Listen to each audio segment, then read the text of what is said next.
大家好，这里是看得说。我们今天的话题是腹部肌肉。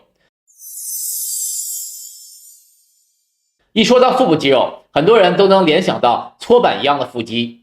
清晰的腹肌给人一种身体健康、训练效果显著的感受，能够提高自尊心和自信心。所以会发现，无论是健身者还是运动员，都会非常重视这部分肌肉的训练。伴随着腹部外观的一系列词汇也孕育而生，什么马甲线、人鱼线、鲨鱼线等等。同时也对那些训练腹肌的动作乐此不疲，什么仰卧起坐、平板支撑等等。其实大多数人对于腹部肌肉的训练都存在着巨大的误解。今天我就从腹部美观的角度出发，讲讲怎么做才能让你的腹部出彩。先讲一下腹肌的基础知识。腹部肌肉可以分为表层肌肉和深层肌肉。从表层到深层依次是腹外斜肌、腹直肌、腹内斜肌、腹横肌、横膈肌、多裂肌和骨盆底肌。那么腹外斜肌和腹直肌属于表层腹肌，它们的主要功能是支持身体，尤其是腹部进行运动，例如躯干弯曲、侧转和侧向弯曲。而腹内斜肌、腹横肌、横膈肌、多裂肌以及骨盆底肌属于深层腹肌，它们的主要功能是固定内脏器官、稳定身体以及小范围的躯干运动。可见表层腹肌主要是负责肢体运动功能的，深层腹肌主要是负责稳定功能的。因此深层腹肌也被称为腹部核心肌群。了解了这些腹部基础知识，我们来看一下腹部的外观问题。我想这是本频道最关注的问题。想要做到腹部好看，你需要做好两件事：一、脂肪低；二、腰围低。先说脂肪低，很简单，一层肥油覆盖在腹部，什么发达的腹肌都看不到了。所以减少脂肪是腹部美观的关键。那么减少脂肪主要靠什么？靠练腹肌吗？当然不是。在脂肪不能局部减少的视频中，我讲过，热量收支是一整套能量工作系统，运动带来的热量消耗也不来自于身体的一个固定位置。因此练腹肌不可能减少腹部的脂肪，而且因为腹肌体积小，训练时消耗的热量少，所以解决的方案只有一个：合理安排饮食，也就是控制好热量的收支问题。再说腰围低，在当下的社会审美中，细腰无论对于男性还是女性都是难得的一景。想要细腰，除了刚才所说过的腹部脂肪要低，还有就是不要训练表层腹肌。我想大多数人都会质疑这个观点，我来解释其中的原因。在肌肉纤维的分类那期视频中我讲过，肌肉纤维可以简单的分为三类：耐力型、力量型、体积型。同时在每组训练次数的那期视频中我也讲过，针对不同类型的肌纤维，每组训练的次数不同。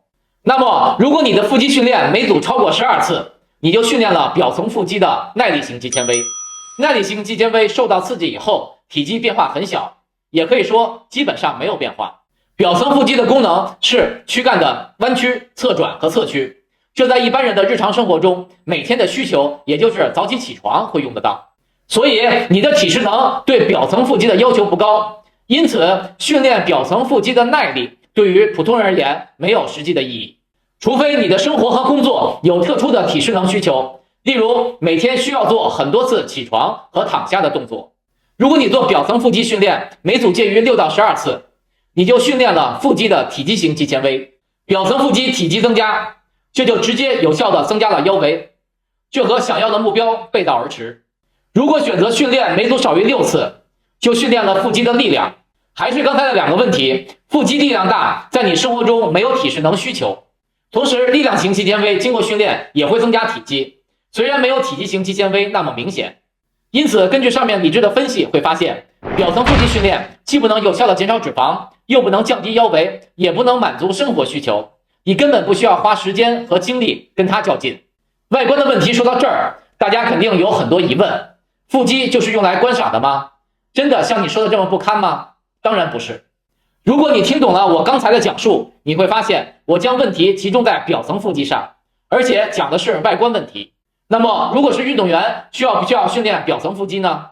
当然需要。运动员在训练和比赛时需要做各种身体动作，一定会经常涉及躯干屈、躯干侧转、躯干侧屈等等。没有表层腹肌的爆发力、力量或耐力，就没有相应的运动表现。所以要不要训练表层腹肌，要根据你的训练目标而定。出于美观的目标，你只要将身体的脂肪含量降低，避免训练表层腹肌就可以。如果为了提高运动表现，尤其是对腹肌的爆发力、力量和耐力有需求，那么相应的训练一定是非常必要的。这就是我多次提到的训练的专项性原则，你的训练内容一定要符合你的训练目标。所以如果为了美观，并不是所有的肌肉都要练，全身的肌肉都发达，那不是美，那是怪兽。那么深层核心肌肉的问题呢？它对美观和功能有什么影响呢？我将在下期视频中和大家讨论，敬请关注。好，我们来总结一下今天的话题。腹肌分为表层和深层腹肌，表层腹肌主要负责肢体运动功能，深层腹肌主要负责固定内脏器官、肢体稳定功能。想要追求腹部外观完美，需要做好2件事。第一是更低的脂肪含量，第二是避免训练表层腹肌。低脂肪需要良好的饮食安排，表层腹肌无论做力量、体积、耐力训练，都无异于获得更小的腰围。为了追求表层腹肌的运动表现，运动员需要做相应的训练。如果你没有相应的体能需求，只追求腹部美观，根本不需要训练。希望今天的话题可以帮到你，谢谢大家的观看，我们下次再见。